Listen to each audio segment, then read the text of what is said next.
Muy buenas noches, tengan todos ustedes. Aquí pues me siento agradecido en tener este espacio.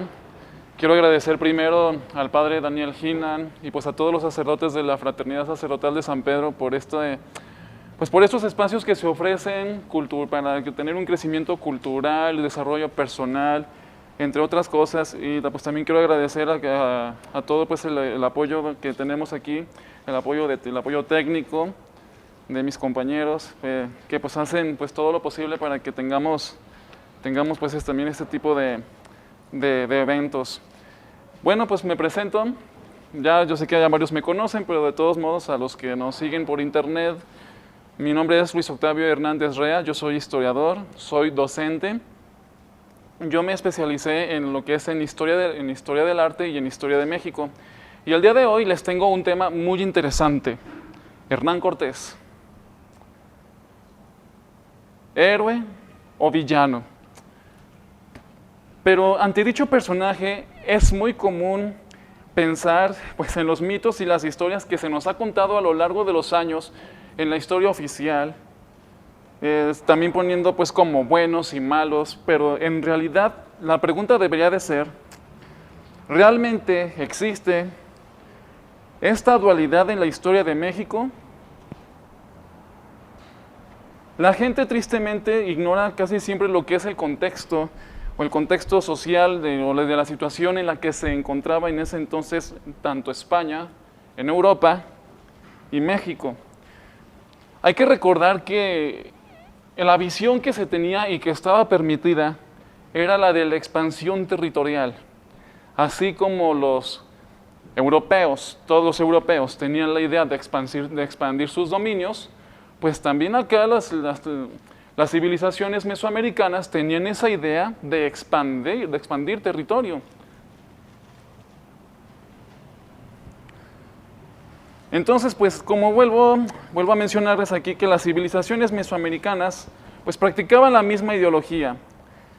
Pero vamos a ver que en el caso de los aztecas o en el caso de los mexicas, pues ellos a los esclavos los trataban muy mal. Ya ustedes saben pues los sacrificios humanos que se hacían con los esclavos. Prácticas atroces. Pero entonces, aquí es donde ya empieza a surgir la figura de Hernán Cortés, quien nació en Medellín en el año de 1485, que es una figura ambigua. Lo ponen como malo, lo ponen como bueno. Para unas personas es un héroe, para otras fue un villano. Esto ya depende de la versión de cada quien. Pero vamos a ver que Hernán Cortés pues era un hombre preparado, no era un hombre salvaje como hoy nos lo quieren pintar en la historia oficial. Era un hombre letrado, era un hombre preparado. Él estudió gramática y latín en Salamanca y siempre pues fue muy afecto a las armas. Eso sí, desde muy temprana edad Hernán Cortés tenía como que esa rebeldía, como que ese ímpetu de salir adelante. Tenía esa fuerza, tenía voluntad, tenía una fuerza de voluntad muy fuerte Hernán Cortés. Pues en sus antecedentes ya de carrera militar, que entró muy joven de hecho, aproximadamente unos 18, 19 años, pues participó en la conquista de Cuba en el año de 1504. El gobernador Diego de Velázquez, que era el gobernador de Cuba, decide mandar una tercera expedición a México. Ya se habían mandado dos anteriormente. Entonces, va a ser como que la plataforma de Hernán Cortés para catapultarse y hacer historia de la Nueva España.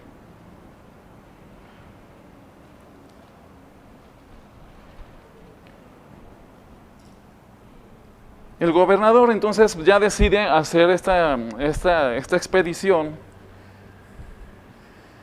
Y entonces aquí Hernán Cortés se vuelve como la figura más importante de la historia de nuestra patria. Y esto lo va a caracterizar, pues, o mejor dicho, Diego de Velázquez le da le da ese cargo por ver lo que es un joven con ímpetu, un joven fuerte y ambicioso. Hernán Cortés era un buen estratega militar, habilidad que supo desarrollar con destreza, puesto que su llegada a Tabasco, en donde encontró los primeros problemas, supo manejar estrategias y negociaciones, momento en donde le fue regalada la Malintzin, mejor conocida como Malinche. Malinche, que va a ser una de las figuras centrales también para nuestra historia, la historia de México, para la historia de todos nosotros. Porque sin Malintzin, Hernán Cortés no hubiera logrado mucho.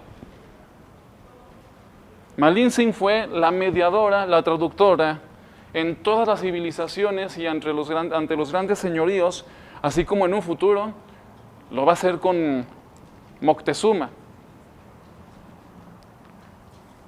Entonces, pues gracias a esto, Hernán Cortés pudo formar alianzas, como ya lo he mencionado, que eso es lo que lo va a ayudar más que nada.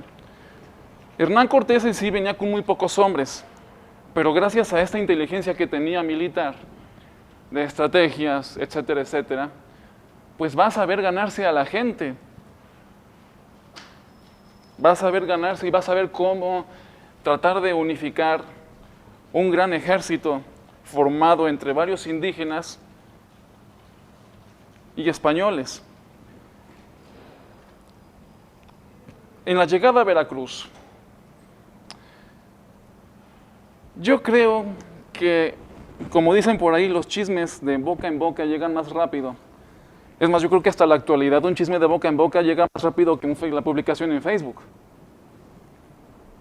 Así era como se manejaban antes las antiguas civilizaciones, por medio de mensajeros que estos se colocaban en puntos estratégicos.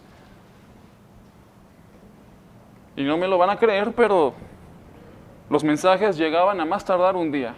Y eso era rapidísimo para el momento. Era rapidísimo para el momento. Entonces, pues, por esta razón, Moctezuma se entera de que los españoles van a llegar a Veracruz. Ya hay así como que esa efervescencia, ya hay ese no sé qué, que empiezan así como que a todos a tener el miedo y a la incertidumbre. Estos hombres que se les llaman mensajeros, también se les conocía como macehuales. Macehual significa hombre de pueblo.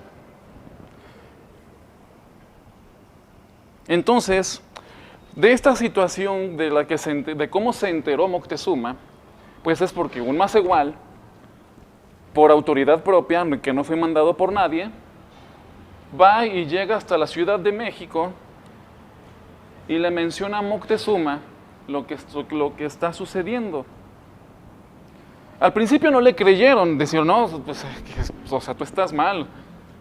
No le creían. Moctezuma mandó a 2 personas con él, se regresaron, se subieron a lo más alto de un árbol y entonces pues ya veían que eran montañas flotantes, así les llamaban a los navíos, montañas flotantes, porque entre ellos no había como que la palabra navío. Ellos vieron pues una montaña flotante en el mar, pues dijeron, es una montaña flotante que viene del océano, viene de los mares.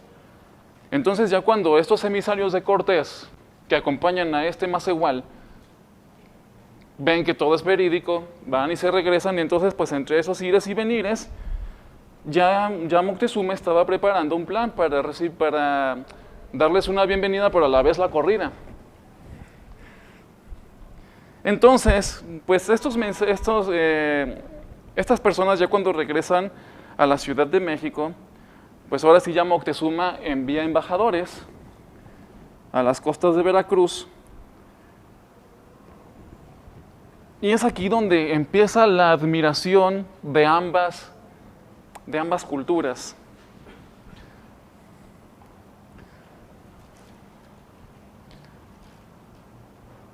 Bernal Díaz del Castillo, que es el escritor de Hernán Cortés, fue su secretario, pues él narra precisamente cómo fue la llegada de esos 2 embajadores de esos dos embajadores allá a Veracruz. Bernal Díaz del Castillo nos narra que al momento de que estos embajadores llegaron con regalos, los españoles se quedaron admirados por la riqueza y por todas las grandezas que estos tenían. Pero ahora,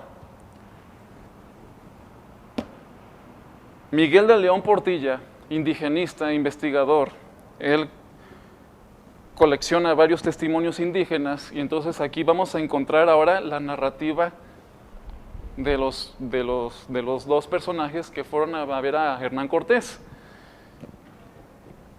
Ellos narran lo siguiente: se admiraron de ver a Hernán Cortés, de ver cómo las armaduras colgaban de sus pechos, de su cabeza, de sus piernas. O sea, todo el cuerpo, ellos lo relacionaban todo metálico. Y que los venados grandes eran impresionantes. Los venados grandes, para el mexicano de la época no existía la palabra caballo.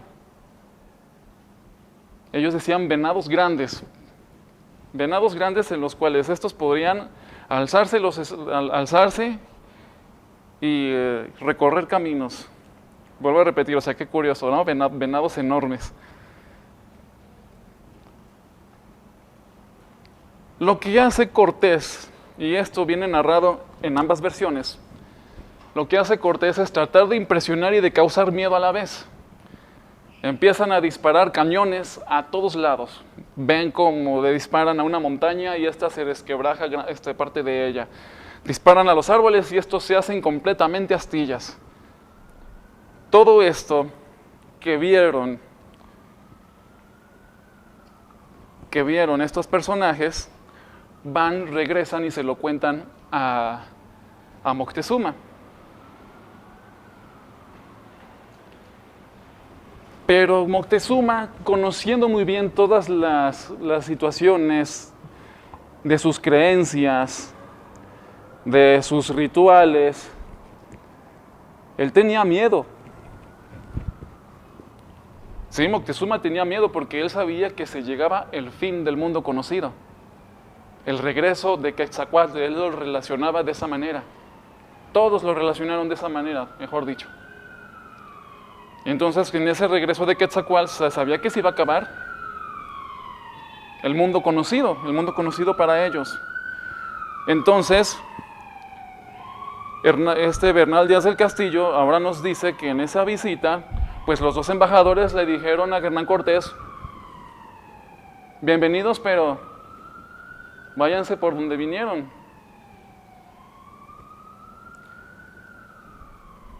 Entonces, al momento de ver los regalos y todas las grandezas que tenían los mexicanos, porque así también lo señala Bernal Díaz del Castillo, a los mexicas les decían ya mexicanos.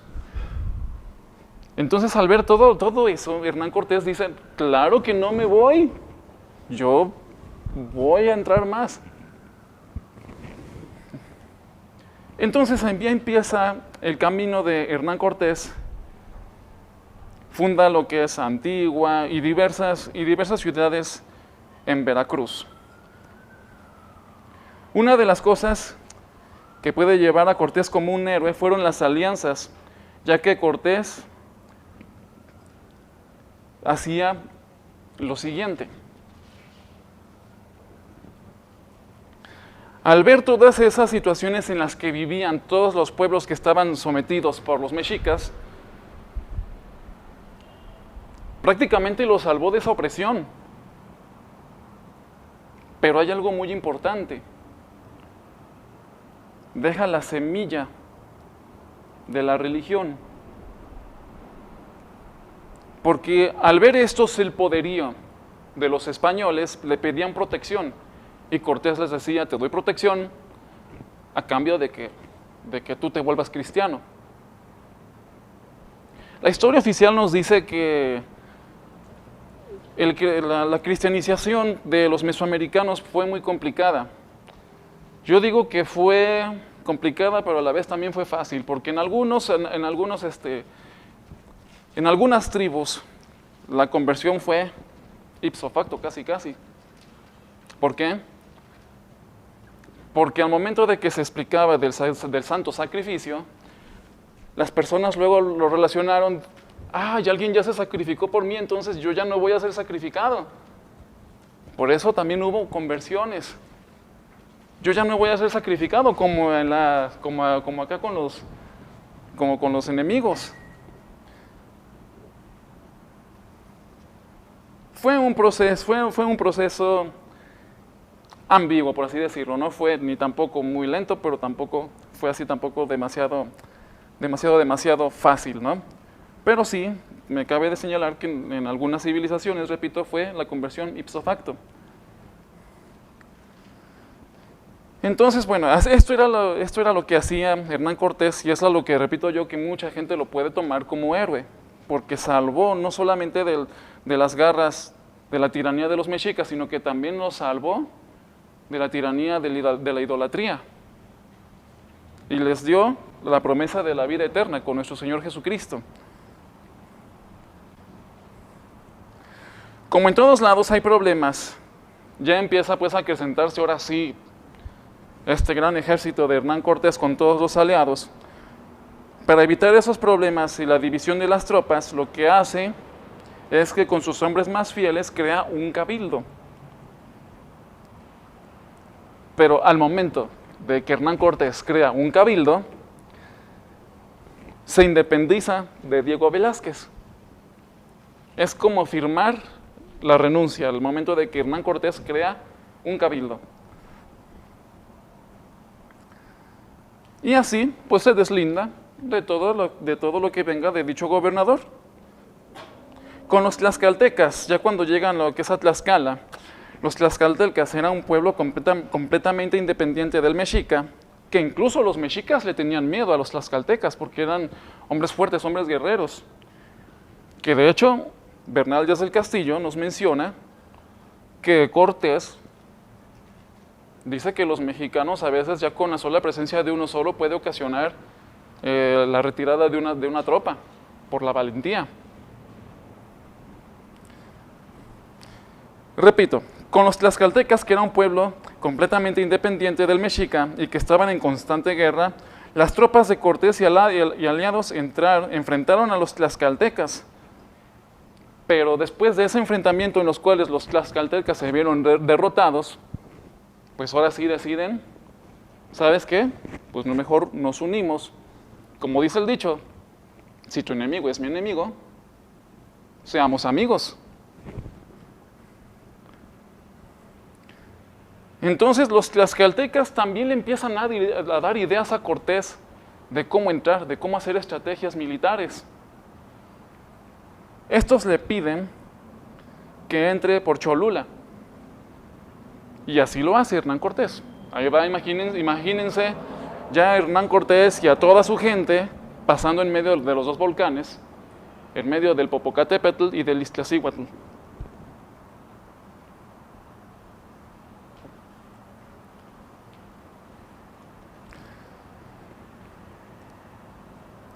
Al momento de que sucede esta situación, pues otra vez llegan los chismes a Moctezuma, o Mocotezuma, que es la verdadera pronunciación.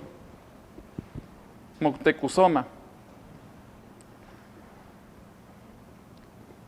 Miguel de León Portilla, en La visión de los vencidos, pues aquí narra esta confesión de Moctezuma, en la que él con ese miedo quiere huir de la ciudad, quiere huir de México. Pero sus concejales y su propia conciencia le dice, no, que no deje a su gente. Pero repito, este miedo no era tanto por el miedo de la guerra, de los enfrentamientos, sino era el miedo más fuerte que ellos veían venir. Un miedo aún más fuerte. Entonces, ¿qué es lo que hace? Pues una vez de que se enteran de que estos ya están en Tlaxcala y de que se dan cuenta de que los españoles derrotaron con pocos hombres a los tlaxcaltecas, pues este Moctezuma dice, wow, porque pues era su enemigo fuerte y ellos lo destrozaron siendo pocos. Se quedan maravillados. Moctezuma admira, y lo dice tanto Miguel de León Portilla y Bernal Díaz del Castillo, en que Moctezuma admira a Hernán Cortés y Hernán Cortés admira a Moctezuma, ya después. Volvió a mandar embajadores a Cholula, donde le dan más regalos a Cortés y les pide de nuevo, por favor, que no ingresen ya a la Ciudad de México, que no entren, que se vayan. Al momento de que esto sucede,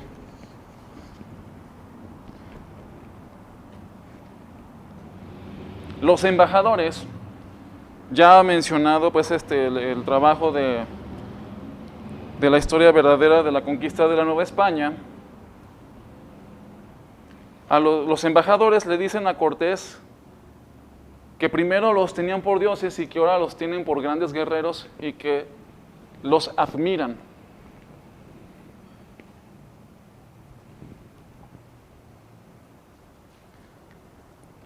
Tanto fue así que también Moctezuma les dio la orden a estos embajadores que por favor les dijeran a los españoles que tomen lo que quieran, que incluso hasta ellos pagan tributo al rey de España con tal de que no entren a la Ciudad de México.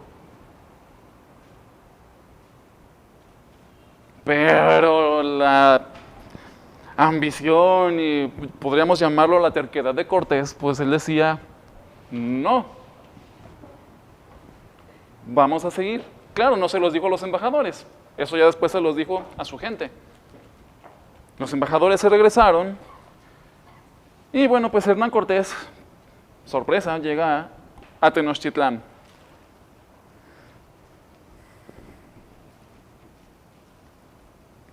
Pero no sin antes deja una cruz en el Teopantli de Cholula. Y vuelvo a repetir, o sea, imagínense a Hernán Cortés y a toda su gente pasando entre los dos volcanes. Ha de haber sido algo fantástico que han de haber visto, ¿no? De paisaje. Porque desde ahí, pues vieron la ciudad de México, México Tenochtitlan. Hernán Cortés lo primero que dice es, esto es más hermoso que Venecia, y mucho más grande que Venecia.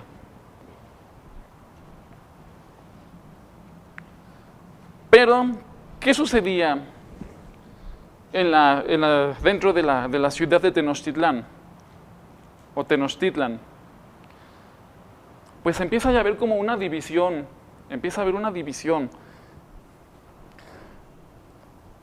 Por ejemplo, Cuitláhuac, hermano de Moctezuma y señor de Iztapalapa, proponía enfrentarlos. Cacamantzin, señor de Texcoco, decía que se les diera paso. Al final Moctezuma, al ver el fracaso de los brujos, porque eso es una parte que también hizo hechicería. Y entonces fracasó. Obviamente, pues ya Jesucristo nuestro Señor ya estaba hiperplantado en las tropas de Cortés para venir aquí a la Nueva España. Ahí ya venía. Por esa razón fallaron los hechiceros. Entonces, al ver que ellos fallaron y también los embajadores fallaron, pues él decide, no, pues ya ni modo, que entren. Y obviamente, pues se les recibe en Iztapalapa, en la calzada de Iztapalapa, donde pues ahí reciben a Cortés con pompa y circunstancia, según ambas visiones. Entonces se recibe a Cortés y a sus tropas y entran al palacio de Axayácatl el 8 de noviembre de 1519. Pasan los años y pues en 1520 a 1521 van a suceder las siguientes situaciones. Entonces, en 1520, por una supuesta traición, en donde los mexicas atacaron pueblos aliados de los españoles, Hernán Cortés decide aprender a Moctezuma. Lo que me gusta de Bernal Díaz del Castillo es que él no narra la historia agregándole más palabras y más adjetivos calificativos. a la situación. Él simplemente escribe la historia tal cual como sucedió. Bernal Díaz del Castillo, a pesar de que era el escribano de Cortés. Entonces, en estos rescates que se hizo de las memorias de Bernal, se dice que Moctezuma le implora que por favor pues no lo trate como un preso enfrente de los suyos. Y vuelvo a repetir, Cortés no lo trató como preso. Lo siguió tratando como un rey, lo siguió tratando como un tlatoani. Y él le dice a toda su gente que por favor se le cumpla todo lo que diga, todo lo que pida. Y así se hizo. Todo lo que pedía Moctezuma, se lo daban, lo hacían. Porque a pesar de todo, vuelvo a repetir, había un respeto entre ambos. Y esto lo consta aquí, entre la visión de los vencidos y la verdadera historia de la conquista de Díaz del Castillo. Así lo mencionan. Que quería salir de casa, lo llevaban, construyeron navíos para Moctezuma para que saliera de casa. Que quería quería salir a los templos a hacer su ritual, su oración, lo llevaban, iban ¿cómo se le llama? En escolta. Todo lo que pedía, se lo hacían. Entonces, pues esto ya como que empezó a generar varios descontentos porque veían que Moctezuma pues ya estaba muy ligado con los extranjeros. Los propios mexicas, o los mexicanos, como les nombra Díaz del Castillo, los mexicanos de esa época pues decían, ¿qué está pasando aquí? ¿Por qué Moctezuma nos está traicionando?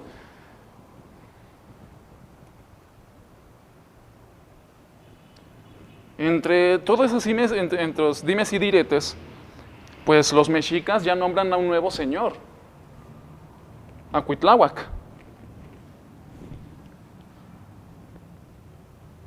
Y ya empiezan a sitiar lo que es el palacio de Axayácatl. Esto es algo muy difícil para Hernán Cortés y para Moctezuma. Y hay que recordar que Cuitláhuac era hermano de Moctezuma. Entonces Cortés pues veía cómo su fuerza flaqueaba y le mandó decir a Moctezuma por medio de Malintzin que pues por favor saliera a hablar con su gente y que pues tratara pues de apaciguar o de crear las paces en su sociedad.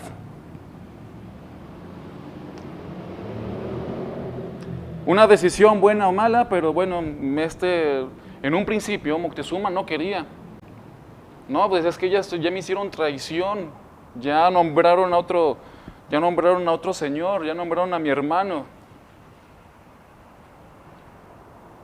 Pero pues se le insistía de que por favor saliera, pues entonces sale del palacio, se pone en la azotea.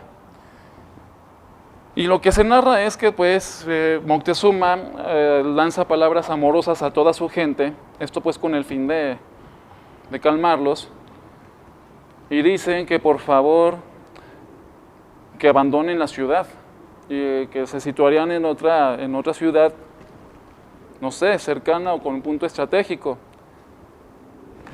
Pues las primeras quejas que se escucharon, obviamente pues fue en náhuatl, no fue en español, pero se decían que ese no era Moctezuma, que eso fue traición. Entonces pues empiezan los palos y las piedras, en lo cual pues se le da directamente a la cabeza a Moctezuma y pierde la vida.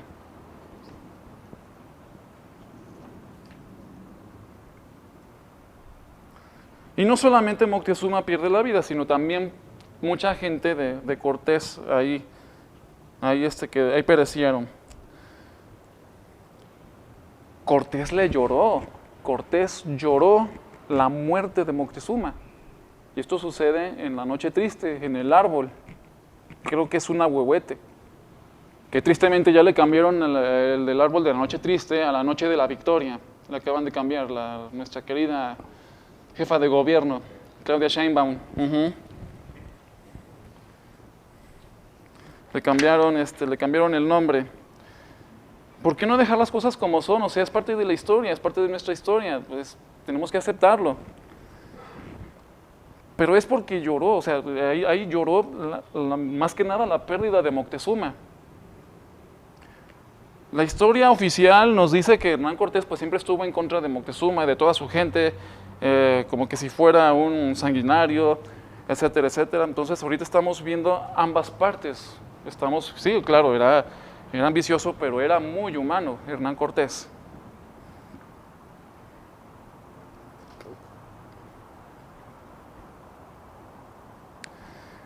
Entonces, pues aquí ya sucede la famosa huida.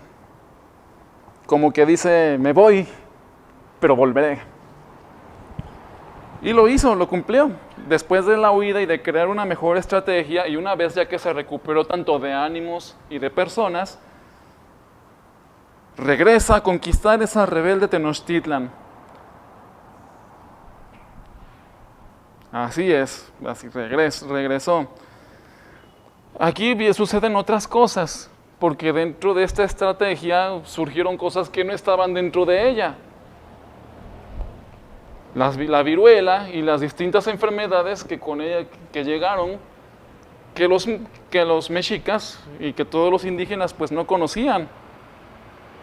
Hubo pues muchas bajas, hubo muchos muertos.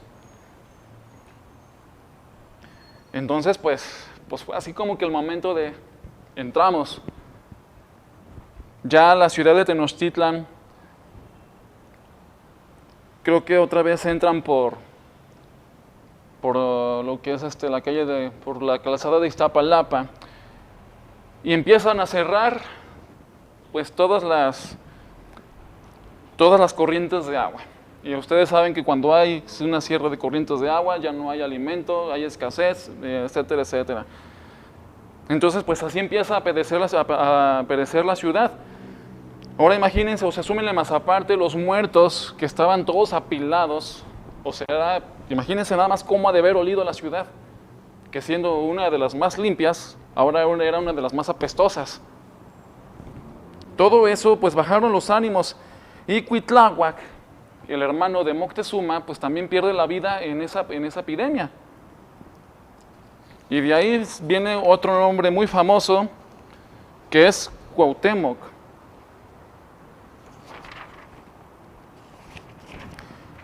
Sí, me estaba pasando este dato.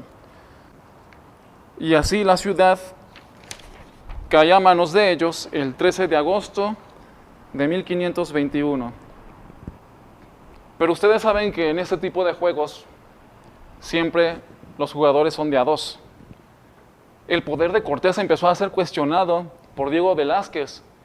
O sea, ya al ver todo lo que estaba haciendo por cuenta propia, pues decide mandar a Pánfilo de Narváez. Hernán Cortés se entera de que Pánfilo de Narváez desembarca en Veracruz, y va rápido y le empieza a hablar, no sé cómo le hizo, pero le lava el coco a Pánfilo de Narváez y se regresa a Cuba. Pero también años más tarde va a sufrir un juicio de residencia por el licenciado Luis Ponce de León, y luego al morir llega Marcos de Aguilar. Todo esto era para restarle poder a Cortés, y esto llegó a oídos de la corona española. Entonces, ¿qué es lo que hace la corona española para tratar también de disminuir ese poderío de Hernán Cortés? Crea la Audiencia de México, nombra como presidente de esta audiencia a otro personaje muy conocido, Nuño Beltrán de Guzmán, y se crea para 1535 la figura de un virrey. Entonces Hernán Cortés queda completamente reducido. Es como si a uno le dijeran, muchas gracias por todo lo que hiciste, pero ya nos encargamos nosotros. Algo así le hicieron a Cortés. Entonces va a empezar a ver como enemigo a Nuño Beltrán de Guzmán, que si algunos lo conocen, saben que Nuño Beltrán de Guzmán pues es el fundador de todo el occidente de nuestra nación, incluido Guadalajara. Por órdenes reales, Ñuño Beltrán de Guzmán, que les tengo una sorpresa, hablaremos de él la siguiente semana como continuidad de esta plática. Y pues conoceremos todo lo que conllevó esta situación. Bueno, decía, por órdenes reales, se le pide a Ñuño Beltrán de Guzmán que deje la presidencia de la Audiencia de México para que pues tenga propias campañas. Y es que se enteraron también de que Hernán Cortés y Ñuño Beltrán de Guzmán pues no se llevaban, porque Cortés lo veía como enemigo al ser presidente de la Audiencia. Y existe un pleito en Toluca, que es donde de plano de Ñuño Beltrán de Guzmán decide él seguir su propio camino. Cortés hace 24 expediciones y campañas en general. Y en sus últimos años, en 1541, Cortés retornó a España, donde murió 6 años después. Otro autor, José Mavillais, si no me equivoco, escribe un libro que se llama Cortés, el inventor de México. Ese autor narra de los últimos 5 años que vivió en España. En España, pues a pesar de todo lo sucedido en América y de todos los problemas que trajo, pues lo siguieron tratando con honras, con honores, etcétera, etcétera. A cualquier lugar donde iba, pues se le hacía siempre como una bienvenida. En 1547, Hernán Cortés decide regresar a tomar sus posesiones americanas, pero la muerte no lo dejó. Muere en 1547 en Castilleja, justo cuando pensaba pues volver, precisamente. Los restos de Cortés pues fueron inhumados varias veces. Él es sepultado ahí en Castilleja, pero para 1560 lo deciden traer aquí a la Nueva España, en la parroquia de Jesús Nazareno. Ahí lo vuelven lo que es un hospital, y pues es ahí donde lo sepultan. Obviamente ha tenido más inhumaciones, y esto pues nada más por cuestiones ya de restauración y de recolocación, pero dentro del mismo edificio, de la misma iglesia. Hernán Cortés, héroe o villano. Conclusión, ya. Al hacernos esta cuestión es como tratar de encasillar a un personaje entre un lado y el otro. Es un personaje polifacético que sin el ímpetu de la ambición no hubiera esta historia que hoy conocemos. Gracias a su ambición, sea buena o mala, estamos aquí y tenemos historia. Si no fuera por ese coraje, otra historia hubiera sido de nuestro actual México. Pero gracias a ello, muchas almas pudieron vivir tranquilas sin el temor de ser sacrificadas de manera atroz como lo solían hacer los aztecas o mexicas. Bien o mal, héroe o villano, nos dejó muchas cosas. Un México multicultural, en donde se mezclan las razas.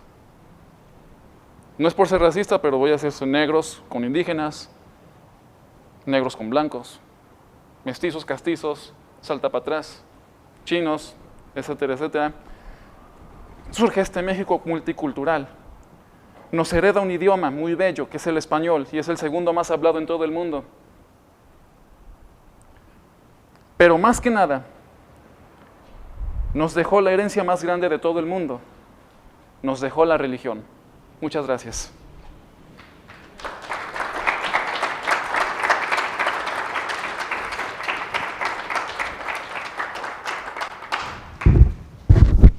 ¿Comentarios? ¿Preguntas? Adelante. De esta como temor que tenía Moctezuma respecto a la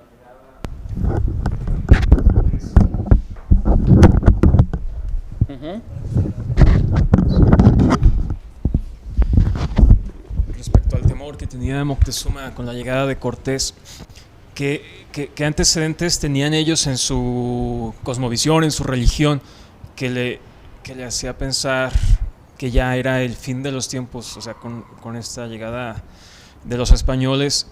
Y creo haber escuchado que inclusive había como algunos eventos astrológicos que interpretaban ellos o los sacerdotes como catástrofes que se venían. No sé si es por ahí o que nos puedas ampliar sobre ese tema. Claro que sí.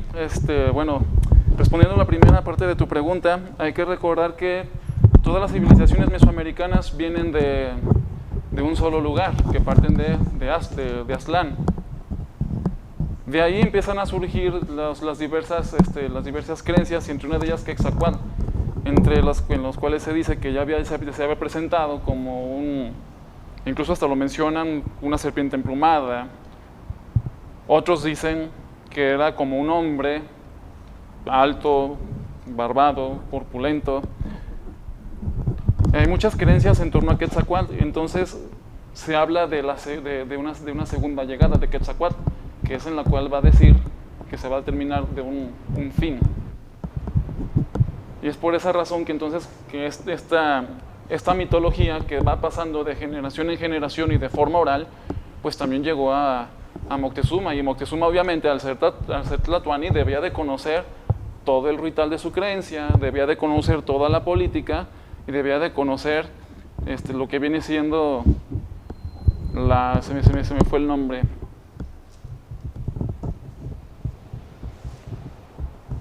Diplomacia, que es todo de cómo hacer diplomacia. Entonces, por eso esos son como los antecedentes. Y respondiendo a la segunda parte de tu pregunta, sí hubo una interpretación astrológica en las cuales se decía que iba también a haber una hecatombe. Sí hubo una interpretación astrológica. ¿Algo más? A ver, padre Javier.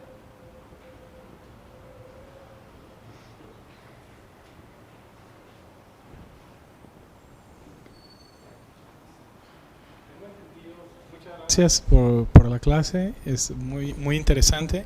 Muchas gracias, padre. Tengo entendido que Nuestra Señora de los Remedios y una cruz fue puesta en el Templo Mayor. ¿Nos puede platicar algo de esto o de lo que representó para...? Claro que sí, y lo voy a hablar de manera general. Estas cruces que se pusieron en todos los templos, o zompantlis, o lugares de concurrencia pues de todos los indígenas, se ponían cruces. Que estas cruces también servían para tratar de evangelizar a la gente. Que esto nos va a llevar después a las cruces atriales. Porque en un momento todos los indígenas no estaban acostumbrados a llevar ceremonias o rituales adentro de los edificios, adentro de una construcción. Entonces, por eso, para irlos acostumbrando, lo que se hacía primero eran las cruces en plazas, cruces en atrios, y ya de ahí, irlos poco a poco acostumbrando. Finalizaban ya el rito de la Santa Misa, ya la finalizaban adentro del templo. Era como una procesión, por así decirlo. Pero sí, por esa razón empezaron a surgir las cruces. Y aparte era también como una señal de Cristo venciendo a la idolatría que se ponía sobre los templos del enemigo. Abraham. Sí, bueno, mi pregunta va más dirigida como a la vía de piedad a lo mejor de Cortés. Si personalmente él en sus expediciones llevaba algún religioso, alguien le acompañaba, y también si a lo mejor entre parte de su vida coincidió con alguna figura emblemática importante, algún santo o algo así. Sí llevaba un fraile, más que ahorita no recuerdo el nombre, pero sí llevaba un fraile que lo acompañaba a todos lados. Y obviamente, hablando de la religiosidad de Cortés, pues siempre que iba a hacer algún movimiento, rezaban el Ave María. Le pedían pues la iluminación al Espíritu Santo, le pedían la iluminación a la Virgen, a Dios, más que nada. Pero sí hacían eso. Pero ahorita más que no logro acordarme bien del nombre del fraile que los acompañaba.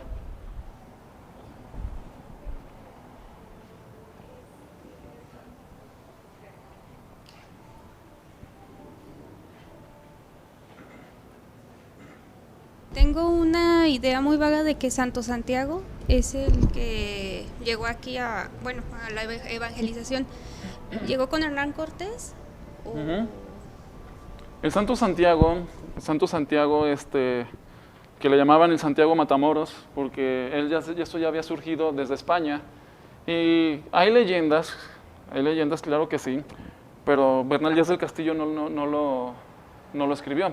Pero sí existe la leyenda oral de que los españoles invocaban al Santo Santiago para pedir pues apoyo entre las tribulaciones que se le presentaban aquí en México. Y decían que claro, que lo veían, que de repente veían una persona con un desconocido con un caballo, con yelmo, y empezaba pues a luchar pues a favor de los españoles. Sí, o sea, es el Santo Santiago, pero no nada más es Hernán Cortés, sino que va a ser una figura muy, muy crucial para todo conquistador. Por ejemplo, para Hernando de Córdoba, Diego de Velázquez, Pánfilo de Narváez, todos ellos, o sea, pues era así como que su titular, su santo titular. Algunos atribuyen a Santo Tomás, ¿no? Uh-huh. O sea, que no tanto Santiago, pero Santo Tomás. Sí, de hecho tengo también entendido que también Cortés pues era ¿cómo se dice? Afecto pues a la filosofía tomista. No, pero yo me refiero al apóstol Tomás. ¿Al apóstol Tomás? Que fue como... Sí, porque él estudió eso pues también, o sea, Hernán Cortés sabía muchas cosas. Sí, no, pero yo me refiero que en cuanto a Quetzalcóatl, o sea, que había teorías, hay como varias teorías de quién pudo haber sido el Quetzalcóatl. Si fue Tomás el apóstol, o si fue nuestro Señor, que si fue Santiago. O sea, no sabemos, pues, pero he escuchado eso. Ay, padre, aquí ya me prendí, ya me emocionó más con esto, porque yo me sé de otra teoría también. Algunos dicen que Quetzalcóatl era el mismo San Pablo, que llegó a tierras americanas. Eso sí está así como pues, de pensarse. Sí, está esa teoría y hay pruebas que pueden llevar a ello. Por ejemplo, que los mayas y los olmecas pues ya labraban cruces. Labraban cruces. Cuando no se tenía el concepto de lo que era una cruz aquí en América. Está eso y están ahí las pruebas. Pero sí también puede ser Santo Tomás, pero hay otra teoría de que es San Pablo, y que al momento, según esta teoría, cuando San Pablo hablaba del regreso de Jesucristo, pues como que ellos lo interpretaron de una manera muy distinta, pues que era como que el regreso de Quetzalcóatl, el regreso del final de los tiempos, que eso es otra cosa en lo que coincide con el libro del Apocalipsis, a la creencia también de los mexicas. Sí, no, pero eso es algo que también se debería de estudiar más a fondo, esas teorías. ¿Algo más, padre? ¿Algún otro comentario? ¿Marí? ¿Sin micrófono?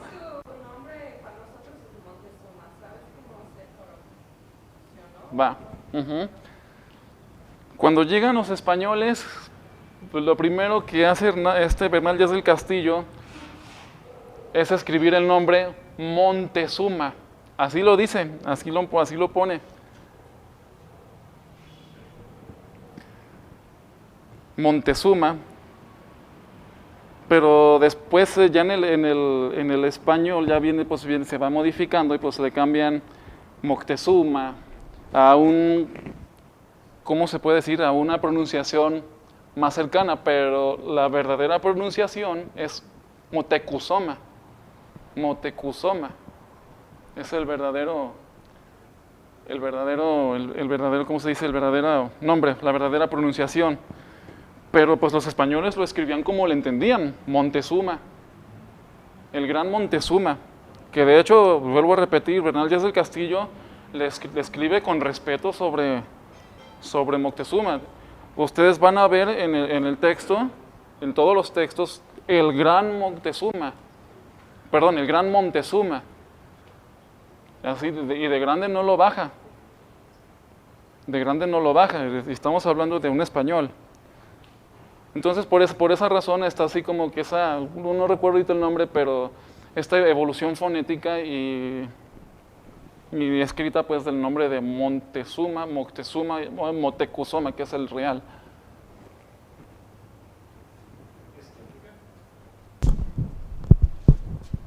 Disculpe. Moctezuma.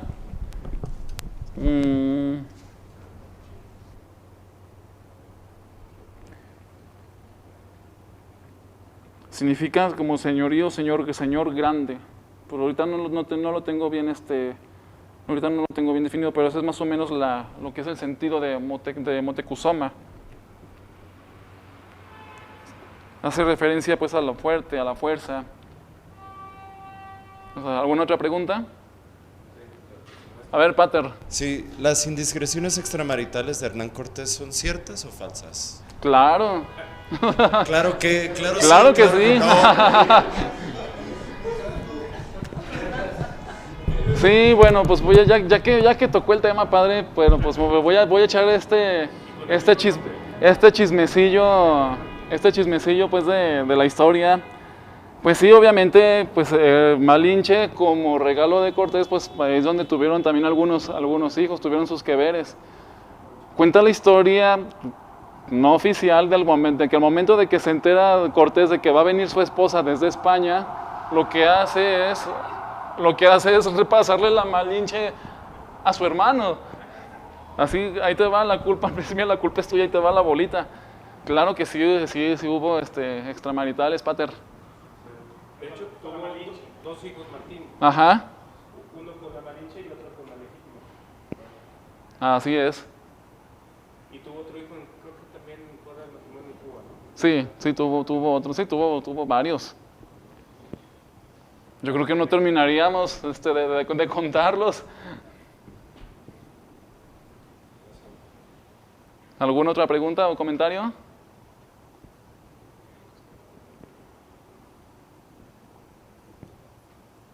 ¿Edgar? Bueno, yo sí quiero comentar. Nada más si quieres también un poquito, digo, no sé si lo tocaste, pero el tema de lo interesante de la mayoría de los conquistadores estaban emparentados y venían muchos de ellos, por ejemplo Pizarro y Cortés eran primos. Sí, de hecho tenía el nombre de Hernán Cortés y Pizarro. Y venían más o menos de la misma región de Sí, Extremadura. de Extremadura. Casi siempre, de hecho, eran de Extremadura, eran de Castilla, la mayoría de los conquistadores, que de hecho nosotros, pues, sí, los iniciales, que de hecho pues en sí nosotros hablamos castellano, no hablamos español, hablamos el castellano. ¿Por qué? Porque los que vinieron fueron de Castilla. De hecho hay algo muy interesante, que una vez yo me puse a escuchar las noticias de Castilla y León, y el habla sí es muy parecido, un poco parecido al nuestro, al de aquí al del occidente de México. Por eso, y aquí sí se conservó un poquito más ese castellano, porque aquí no hubo conquista, aquí lo que hubo fueron asentamientos españoles, aquí en toda la región de occidente. Claro, sí hubo encuentros, pero no fue así como sucedió pues en Tlaxcala y en otras ciudades que pues acabo de mencionar. Y es por esa razón que aquí nuestro castellano es un poquito más cercano. Y de hecho hasta en el doblaje, la forma de hablar que utilizan es la de aquí, la nuestra. Si se fijan, no utilizan acentos de Yucatán, no utilizan el acento norteño, no utilizan el acento sureño. En realidad en el doblaje en México se utiliza el castellano de aquí, el de la región occidente. Sí, de hecho, por ejemplo, bueno, esto ya a lo mejor es otra historia, pero hay muchos actores de doblaje que son de otra región, incluso hasta de otro país. Lo primero que tienen que hacer es aprender a hablar como nosotros. para hacer un doblaje de una película. A ver, padre.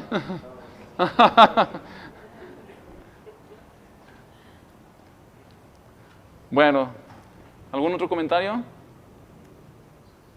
Bueno, yo sí quiero compartirles algo. Cuando yo empecé a preparar esta plática, yo sentía cómo